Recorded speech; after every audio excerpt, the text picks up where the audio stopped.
জল, তাই না রে? কি অদ্ভুত! হ্যাঁ রে, ঠিক বলেছিস, খুব বাজে একটা রং। ছি ছি, এরকম গরু দুনিয়াতে এখনো আছে?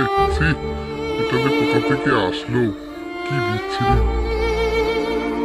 এইসব কথা শোনার পর গরুটি মন খারাপ করে তার প্রভুর কাছে চলে যায় এবং তার প্রভুর কাছে গিয়ে তাকে বলে, প্রভু, আমি সবার থেকে আলাদা কেন? আমার রং এত বিচ্ছিরি কেন? সবাই আমাকে নিয়ে খুব মজা করে, আমি এই জীবন রাখতে চাই না। আরে আরে ধবলি, তুই আবার মন খারাপ করছিস নাকি? তুই জানিস না তুই একটি জাদুই গরু? তুই চাইলেই গরিব মানুষকে সাহায্য করতে পারিস। তুই যখনই চাবি তখনই তোর মুখ দিয়ে হিরে মোহর বের হবে, সেগুলো দিয়ে তুই গরিব মানুষদেরকে সাহায্য করবি, তাহলে দেখবি সবাই তোকে ভালোবাসবে। ঠিক আছে প্রভু, আমি তাহলে চললাম গরিব মানুষদেরকে সাহায্য করার জন্য।